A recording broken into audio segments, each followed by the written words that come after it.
This is Earl Nightingale. The purpose of this recording is to tell you about and try to condense one of the most amazing books ever written, Think and Grow Rich by Napoleon Hill. Without question, this single book has had a greater influence on the lives, accomplishments, and fortunes of more individuals than any other work of its kind. All over the free world, there are literally thousands of successful men in all lines of work who are where they are today because they once picked up and bought a copy of Think and Grow Rich, and they'll be quick to tell you so. I first discovered this remarkable book in the fall of 1949. It was of enormous help to me. It helped me decide once and for all how I was to accomplish my goal.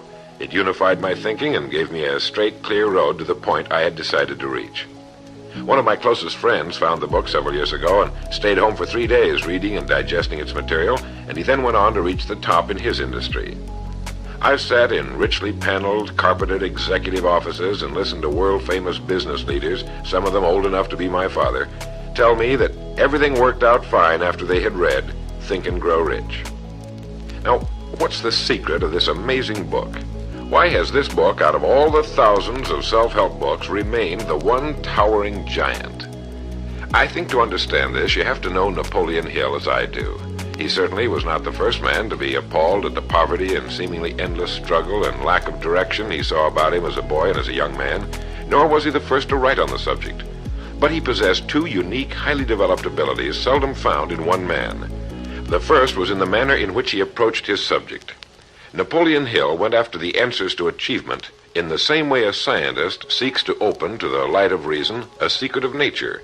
He went after the solution to accomplishment in the same way Thomas Edison discovered the solution to the electric light, relentlessly, indefatigably, implacably, until the truth, which had been there all the time, was revealed to him. His second important ability was the knack or skill of writing about his findings in such a way that it was instantly understood intellectually, but what is perhaps even more important for this particular subject, understood emotionally as well. When the last page of Think and Grow Rich was read, the hand which put the book down on the table was a different hand. The man who then stood and walked out into the world was a changed man. The suffocating, entangling webs of self-imposed frustration and indirection had fallen away, and now the way was clear. The man was now the possessor of the unique, unseen talent for turning dreams into reality, thoughts into things. So-called fate or the idle effects of exterior circumstances were no longer in command. He who had been a passenger was now, suddenly, the captain. To begin, we have to understand the simple truth, the principle or philosophy which lies as the supporting structure of this work. Unless whatever it is you build is based on truth, you will end with the entire structure fallen and scattered about you like the armor of Homer's ancient warriors. It simply cannot stand. It cannot withstand the test of time. The reason Think and Grow Rich has withstood the test of time is because it rests on the broad, clean foundation upon which may also be found every accomplishment of man. The clear, unchallengeable fact that everything begins with an idea. A philosophy based on the fact that riches of every kind begin with the state of mind, that one may start with nothing but thoughts, ideas, and organized plans. Thoughts are things, incredibly powerful things, when mixed with definiteness of purpose, persistence, and a burning desire for their translation into material objects or riches, riches being whatever it is you happen to want. Wise men have been saying this for centuries, and just recently Charles A. Cerami wrote, "The truth is that the human mind is as real an organism as any muscle in the body, but far greater in potential power, and like muscle fiber, it can be strengthened to lead on to unimagined conquests." So this, then, is the truth on which Think and Grow Rich is based. If you know what you want, and if you want it strongly enough to muster the kind of persistence that simply cannot be stopped, you will most certainly achieve it. By controlling your mind, you can control your destiny here on Earth. With this as our foundation, let's talk about Napoleon Hill's famous 13 proven steps to riches as found in his book Think and Grow Rich, remembering, of course, that riches are whatever it is you happen to want. And right here, let me make two important points. The first is that whenever you listen to this record, have a notebook handy and make notes as we go along. The second is that this record was produced for your own personal use, to go with you on your own exciting journey. To play this record for a group will prove to be of only temporary help. Make sure you have your own personal copy to play again and again, particularly at those times when you may feel yourself getting off the track. And now, Napoleon Hill's famous 13 Principles. You will notice that we have separated each principle by banding them on the record. In this way, you're given quick access to any particular principle to which you may wish to return for reference. The first principle, desire. Here is the starting point for all achievement, the first step toward riches. But it's right here that we so often run into a stumbling block. A person will say, I know what I desire, but can I get it? We'll get into this business of doubt later, but once and for all, let's clear up this point. This point of whether or not you can accomplish that which you desire with all your heart. I think it was best expressed by Emerson, who wrote, "There is nothing capricious in nature, and the implanting of a desire indicates that its gratification is in the constitution of the creature that feels it." In other words, you would not have the desire unless you were capable of its achievement. Each of us has a built-in governor, and our desires are modified by our abilities and leanings. Whatever it is that you desire with all your heart, understand once and for all that it can and should be yours. In Think and Grow Rich, Napoleon Hill cites example after example of why your burning desire is nothing more than an accurate picture of what you will one day become. So right here, firmly establish in your mind that which you desire more than anything else.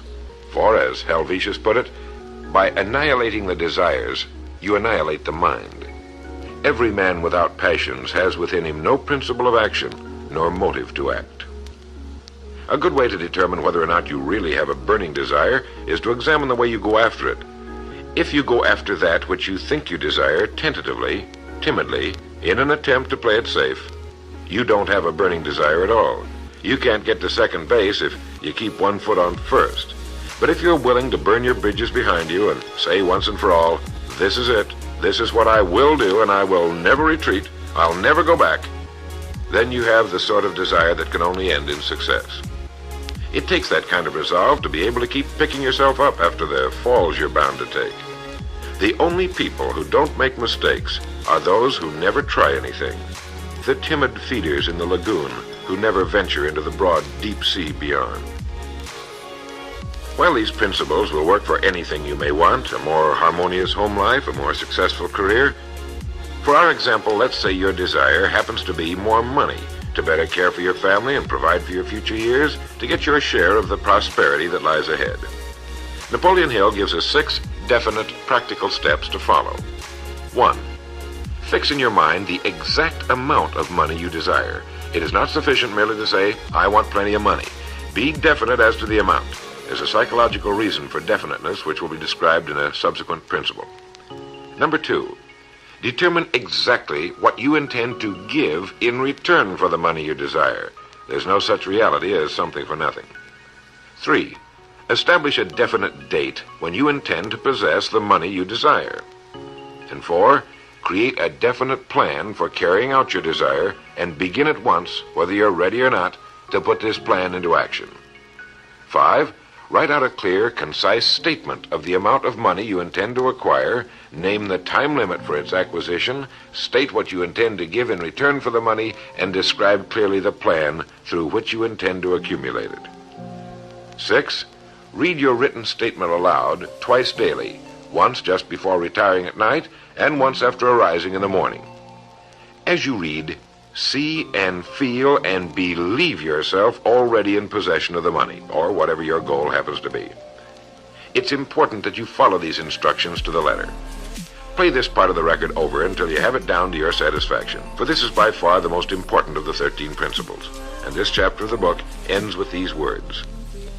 Through some strange and powerful principle of mental chemistry, which she has never divulged, nature wraps up in the impulse of strong desire that something which recognizes no such word as impossible and accepts no such reality as failure. The second principle is faith. You never would have even thought of your main desire unless faith were tugging at your mind. And if you find it difficult at times to have faith in yourself, you can be certain that you can have faith in these principles. Napoleon Hill writes, "Faith is a state of mind which may be induced or created by affirmation or repeated instructions to the subconscious mind through the principle of conscious autosuggestion." Conscious autosuggestion simply means a suggestion by yourself to yourself, just as an autobiography is a biography written by the person it's about. By getting a mental image of yourself already having accomplished your main desire over and over again, you will muster the faith you need. Faith is vital to accomplishment. The Emperor Napoleon once said, "All the scholastic scaffolding falls as a ruined edifice before one single word, faith." Pascal said, "Faith affirms many things respecting which the senses are silent, but nothing which they deny. It is superior to their testimony, but never opposed to it." Goethe said, "Epochs of faith are epochs of fruitfulness, but epochs of unbelief, however glittering, are barren of all permanent good." And as Schlegel put it, "In actual life, every great enterprise begins with and takes its first forward step in faith." Have faith that you can accomplish that which you seek, for you would never have decided upon it unless it was meant for you to accomplish. In his chapter on faith, Napoleon Hill gives us a self-confidence formula. First, I know that I have the ability to achieve the object of my definite purpose in life, therefore I demand of myself persistent, continuous action toward its attainment, and I here and now promise to render such action. Second, I realize the dominant thoughts of my mind will eventually reproduce themselves in outward physical action and gradually transform themselves into physical reality. Therefore, I will concentrate my thoughts for 30 minutes daily upon the task of thinking of the person I intend to become, thereby creating in my mind a clear mental picture of that person. Third, I know through the principle of autosuggestion, any desire that I persistently hold in my mind will eventually seek expression through some practical means of attaining the object back of it. Therefore, I will devote 10 minutes daily to demanding of myself the development of self-confidence. Fourth, I have clearly written down a description of my definite chief aim in life, and I will never stop trying until I have developed sufficient self-confidence for its attainment. Fifth, I fully realize that no wealth or position can long endure unless built upon truth and justice. Therefore, I will engage in no transaction which does not benefit all whom it affects. I will succeed by attracting to myself the forces I wish to use and the cooperation of other people. I will induce others to serve me because of my willingness to serve others. I will eliminate hatred, envy, jealousy, selfishness, and cynicism by developing love for all humanity, because I know that a negative attitude toward others can never bring me success. I will cause others to believe in me because I will believe in them and in myself. In rereading Think and Grow Rich so that I could write this condensation for recording, I was forcibly struck all over again by this great chapter on faith, particularly the examples of how some of the world's greatest men have accomplished what appeared to be impossible through faith. The third principle is autosuggestion. Now, we've already touched on this. This chapter of the book tells us how, through repeated suggestion, the subconscious mind can be put to work for us. It is the faculty of being able to concentrate your mind on your burning desire until your subconscious mind accepts it as fact and begins to devise ways of bringing it about. Here is where hunches come from, sudden flashes of thought or inspiration, guidance. The instructions given in connection with the 6 steps in the second chapter will now be summarized and blended with the principles covered by Napoleon Hill's chapter on autosuggestion. First, go into some quiet spot, perhaps in bed at night, close your eyes and repeat aloud, so you may hear your own words, the written statement of the amount of money you intend to accumulate, or a careful reaffirmation of whatever your goal happens to be, the time limit for its accumulation, and a description of the service or merchandise you intend to give in return for the money. As you carry out these instructions, see yourself already in possession of your goal. For example, suppose that you intend to accumulate $50,000 by the 1st of January 5 years from now, that you intend to give personal services in return for the money in the capacity of a salesman. Your written statement of your purpose should be similar to the following. By the first day of January, 19, whatever it happens to be, I will have in my possession $50,000, which will come to me in various amounts from time to time during the interim. In return for this money, I will give the most efficient service of which I am capable, rendering the fullest possible quantity and the best possible quality of service in the capacity of salesman of, and here describe the product or service you intend to sell or whatever it is you do for a living. It goes on. I believe that I will have this money in my possession. My faith is so strong that I can now see this money before my eyes. I can touch it with my hands. It is now awaiting transfer to me at the time and in the proportion that I deliver the service I intend to render in return for it. I am awaiting a plan by which to accumulate this money, and I will follow that plan when it is received.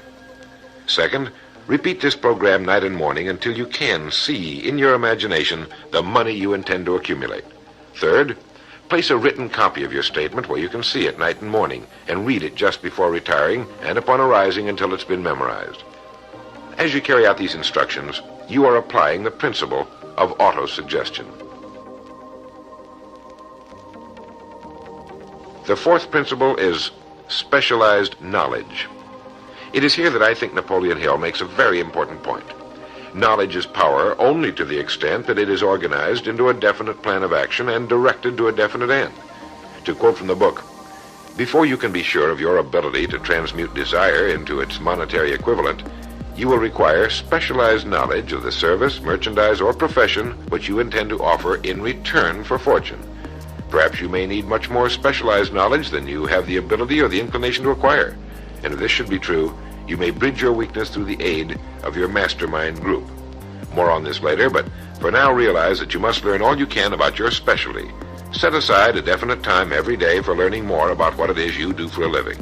Take the courses that are offered on your subject and associate with men who know your business well. The fifth principle is imagination. The imagination is literally the workshop wherein are fashioned all plans created by man. The impulse, the desire, is given shape, form, and action through the aid of the imaginative faculty of the mind. It has been said that man can create anything he can imagine. As Napoleon Hill says and teaches, whatever the mind of man can conceive and believe, it can achieve. Man's only limitation within reason lies in his development and use of his imagination and subsequent motivation to action. The great leaders of business, industry, finance, and the great artists, musicians, poets, and writers became great because they developed the power of self-motivation. Incidentally, one of the best books ever put together on this subject, if not the greatest, is Success Through Positive Mental Attitude by Napoleon Hill and W. Clement Stone. I suggest you get a copy from your bookstore at your earliest convenience. If your bookstore happens to be out of the book, you may obtain a copy by writing to the address on the label of this record. As you go about your daily work, think constantly of ways in which it could be done better, more efficiently. Think of the changes that are inevitable. Can they be made now? And if you feel limited, remember the words of the late Frank Lloyd Wright.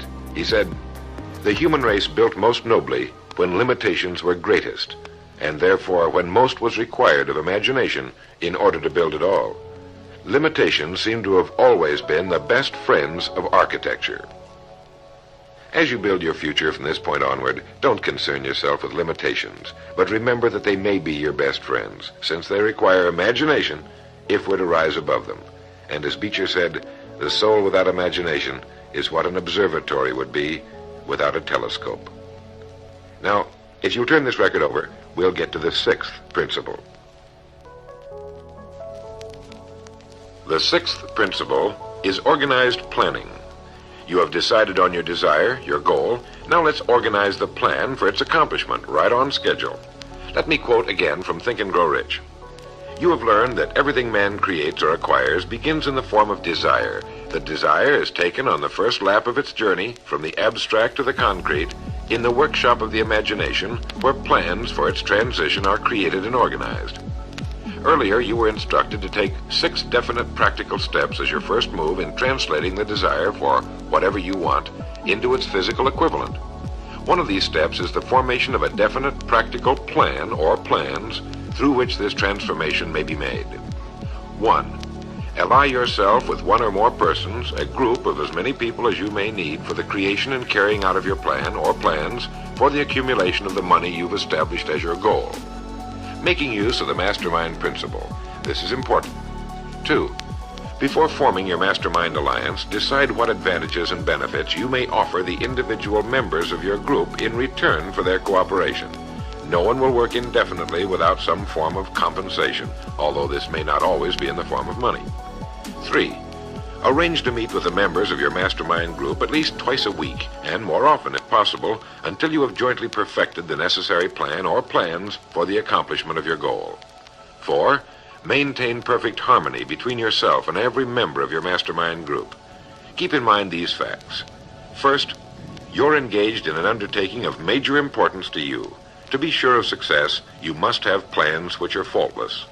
Second, you must have the advantage of the experience, education, native ability, and imagination of other minds. This is in harmony with the methods followed by every person who has risen above the average. Work at this until you have a well-executed, formal plan for reaching your objective. In this way, you're never confused or wondering what you should do next. Every morning you know exactly what you're going to do and why. It is in this chapter of Think and Grow Rich that Napoleon Hill gives us his 11 qualities of leadership. 1. Unwavering courage. 2. Self-control. 3. A keen sense of justice. 4. Definiteness of decision. 5. Definiteness of plans. 6. The habit of doing more than paid for. 7. A pleasing personality. 8. Sympathy and understanding. 9. Mastery of detail. 10. Willingness to assume full responsibility. And 11. Cooperation. The chapter on organized planning is one of the largest and most important in the book. It goes without saying that a man without a plan to follow is like a ship without a course. No place to go, with disaster a probability. The 7th principle, decision. The mastery of procrastination. To quote, accurate analysis of over 25,000 men and women who had experienced failure disclosed the fact that lack of decision was near the head of the list of the 30 major causes of failure. This is no mere statement of a theory, it is a fact. Procrastination, the opposite of decision, is a common enemy which every man must conquer. Analysis of several hundred people who had accumulated fortunes well beyond the $1 million mark disclosed the fact that every one of them had the habit of reaching decisions promptly and of changing these decisions slowly if and when they were changed. People who fail to accumulate money, without exception, have the habit of reaching decisions, if at all, very slowly, and of changing these decisions quickly and often. A definite objective makes reaching prompt decisions that much easier. Napoleon Hill gives many examples, one of which is the case of Henry Ford. One of Henry Ford's most outstanding qualities was his habit of reaching decisions quickly and definitely and changing them slowly. This quality was so pronounced in the late Mr. Ford that it earned for him the reputation of being obstinate. It was this quality which prompted Mr. Ford to continue to manufacture his famous Model T, the world's ugliest but for the time most practical car, when all of his advisors and many of the purchasers of the car were urging him to change it. Perhaps he delayed too long in making the change, but the other side of the story is that his firmness of decision yielded a huge fortune before the change in model became necessary, and the company is certainly none the worse for it today. When you make up your mind, stay with it. The majority of people who fail to make the grade are generally easily influenced by the opinions of others, easily swayed. They permit the newspapers and the gossiping neighbors to do their thinking for them. Opinions are the cheapest commodities on earth. Keep your own counsel when you begin to put into practice the principles we're describing here. By reaching your own decisions and following them, take no one into your confidence except the members of your mastermind group, and be very careful in your selection of this group, that you choose only those who will be in complete sympathy and harmony with your purpose. Close friends and relatives, while not meaning to do so, often handicap one through opinions and sometimes through ridicule. Thousands of men and women carry inferiority complexes with them all through life because some well-meaning but ignorant person destroyed their confidence through opinions or ridicule. If a decision is worth anything at all, it's worth sticking to until it's been completely worked. The 8th principle, persistence. Napoleon Hill defines persistence as the power of will.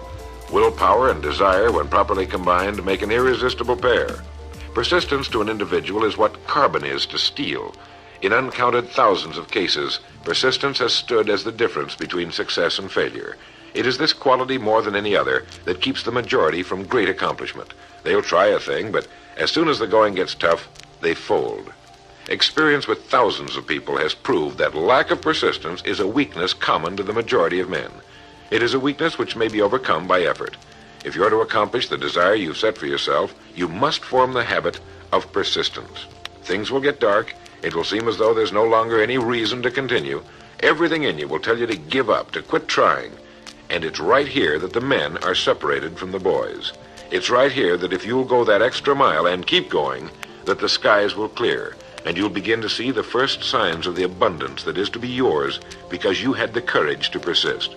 With persistence will come success. Persistence is a state of mind. Therefore, it can be cultivated. Like all states of mind, persistence is based upon definite causes, among them these. 1. Definiteness of purpose, knowing what you want. 2. Desire. 3. Self-reliance. 4. Definiteness of plans. 5. Accurate knowledge, knowing that your plan is sound. 6. Cooperation. Sympathy, understanding, and harmonious cooperation with others tend to develop persistence. 7. Willpower. 8. Habit. Persistence is the direct result of habit. The 9th principle, power of the mastermind. It is in this section that Napoleon Hill describes the importance of forming a group of individuals sympathetic to your desire. They may be individuals with similar plans. A mastermind group can be made up of 2 or more individuals. No 2 minds ever come together without thereby creating a third invisible, intangible force, which may be likened to a third mind. You may have noticed many times that by discussing something with another individual, you suddenly get good ideas as a result of this association. Ideas you would not have gotten without this association. The same thing happens to the other person. A lot of good ideas have been born in individual minds as a result of having met in committee. Associating with your mastermind group is not meant as a means of letting others do your thinking for you. Far from it. It is to stimulate your own thinking through the association with other minds. No one knows everything. The more sympathetic minds you get together, and by sympathetic I mean working for a common purpose, the more related information is going to be available, and great ideas are a combination of related information. So pick the member or members of your mastermind group with care. Make sure they're people you respect and who are hard-working and conscientious. You'll have a lot of fun, and you'll all reach your goals just that much sooner. The 10th principle could be called enthusiasm. That is, the enthusiasm that comes from the channeling of all bodily drives into positive, worthwhile outlets. It is in this chapter that Napoleon Hill describes the importance of the woman, the one and only woman, in the achievement of a worthwhile goal.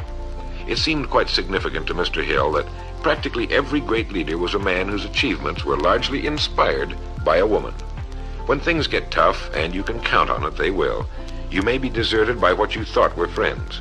But if you've got a good woman, you'll never be alone. She'll be willing to start over again if necessary, and she'll give you the new enthusiasm that comes through her faith in you. Having someone to love is having someone to share your success and accomplishments, to give you the praise that all of us need from time to time. A man can become successful without a wife and family, but all the real joy is taken out of it. Take care of your wife and children as your greatest possessions. The 11th principle has to do with the subconscious mind. The subconscious mind consists of a field of consciousness in which every impulse of thought that reaches the objective mind through any of the 5 senses is classified and recorded, and from which thoughts may be recalled or withdrawn as letters may be taken from a filing cabinet. It receives and files sense impressions or thoughts, regardless of their nature. You may voluntarily plant in your subconscious mind any plan, thought, or purpose which you desire to translate into its physical or monetary equivalent. The subconscious acts first on the dominating desires which have been mixed with emotional feeling, such as faith. Your subconscious mind works night and day. Through a method of procedure unknown to man, the subconscious mind draws upon the forces of infinite intelligence for the power with which it voluntarily transmutes one's desires into their physical equivalent, making use always of the most practical media by which this end may be accomplished. You cannot entirely control your subconscious mind, but you can voluntarily hand over to it any plan, desire, or purpose which you wish transformed into concrete form. No one knows very much about what we call the subconscious or unconscious mind. We do know that it is incalculably powerful and can solve our problems if we go about using it the right way. And the best way is to hold in your conscious mind as often as possible a clear picture of yourself already having accomplished your goal. You know what you want, define it clearly, and then project it on the motion picture screen of your mind. Hold it. See yourself doing the things and having the things you'll have when your objective will have been reached. Do this as often as possible as you go about your daily work, and particularly at night, just before you go to sleep, and the first thing upon arising. As you do this, your subconscious will begin to lead you in the most logical ways toward your objective. Don't fight it. Follow your sudden hunches, the ideas that come into your mind, knowing that it's your subconscious trying to get through to your conscious mind. If you'll keep at this, you'll be amazed and delighted by the wonderful ideas that just seem to come from nowhere. In the next principle, we'll talk some more about this sixth sense that seems to control the lives of the great men and women, but it comes from a systematic triggering of the subconscious mind. The lives of the great men and women, which seem miraculous to the average person, are nothing more than the fulfillment of their burning desires through the power of their subconscious minds. Time means nothing to your subconscious. A man could work steadily at his job for 40 years and not accomplish as much as is possible in 3 or 4 years through the proper working of this principle. Your subconscious mind cannot remain idle. If you fail to plant desires in your subconscious mind, it will feed upon the thoughts which reach it as a result of your neglect. Remember that you're living daily in the midst of all manner of thought impulses which are reaching your subconscious mind without your knowledge. Some of these impulses are negative, some are positive. You are now engaged in trying to help shut off the flow of negative impulses and to aid in voluntarily influencing your subconscious mind through positive impulses of desire. When you achieve this, you will possess the key which unlocks the door to your subconscious mind. Bulwer wrote, "The man who succeeds above his fellows is the one who, early in life, clearly discerns his object and toward that object habitually directs his powers. Even genius itself is but fine observation strengthened by fixity of purpose. Every man who observes vigilantly and resolves steadfastly grows unconsciously into genius." The key word there is unconsciously. Know what you want. Decide once and for all that it will be yours. Remain steadfast on course, propelled by faith, and your subconscious or unconscious mind will do the rest. The 12th principle, as outlined in Think and Grow Rich by Napoleon Hill, has to do with the brain. If you had access to all the wealth in the world and took a penny, you would be doing exactly what you very probably have been doing in the use of your brain. Nothing in the world is more pitiful than the misunderstanding by the average person of the power of his brain and the minds to which it is connected, the conscious and the subconscious. You own in your brain the most marvelous, miraculous, inconceivably powerful force the world has ever known. Take, for example, the fact that the number of lines which connect the brain cells with one another equal the figure 1 followed by 15 million ciphers. It has been determined that there are from 10 to 14 billion cells in the average human cerebral cortex. It is inconceivable that such a network of intricate machinery should be in existence for the sole purpose of carrying on the physical functions incidental to growth and maintenance of the physical body. This is the mechanism that has given us the supersonic airplane, our deep rocket probes into outer space, the sciences, the arts, all that we know and use today and will use tomorrow, have hatched from this small gray mass each of us carries around. Can you doubt, even for a moment, that it can bring you and yours everything you want here on Earth? Of course it can. If you will recognize your power as an individual and stop acting like those who have never even thought about it. Give it the job you've decided to accomplish and watch it handle it. The 13th and final principle is called the sixth sense. The sixth sense can be described as the sense through which infinite intelligence may and will communicate voluntarily without any effort from or demands by the individual. This principle is the apex of the philosophy. It can be assimilated, understood, and applied only by first mastering the other 12 principles. The sixth sense is that portion of the subconscious mind which has been referred to as the creative imagination. It has also been referred to as the receiving set, through which ideas, plans, and thoughts flash into the mind. The flashes are sometimes called hunches or inspirations. The sixth sense defies description. It cannot be described to a person who has not mastered the other principles of this philosophy, because such a person has no knowledge and no experience with which the sixth sense may be compared. The sixth sense is not something that one can take off and put on at will.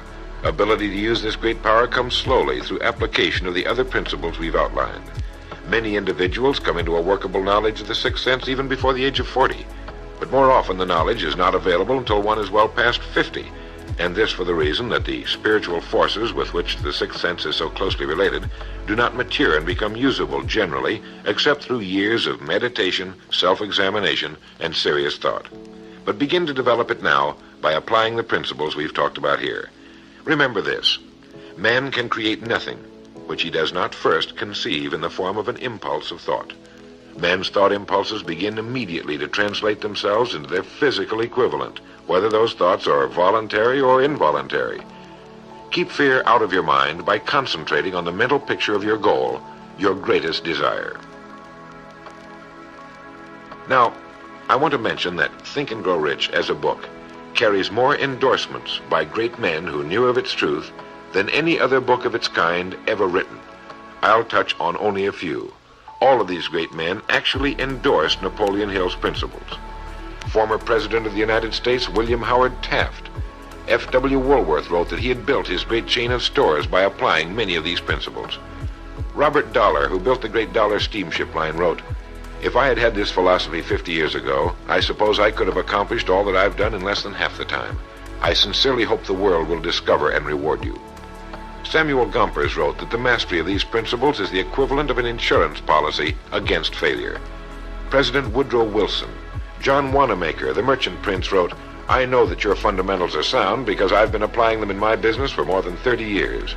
George Eastman, the world's largest maker of cameras, Thomas Edison, Luther Burbank, Theodore Roosevelt, E.M. Statler, John D. Rockefeller. I think you know that the endorsements of these great men could not have been bought with all the money in the world.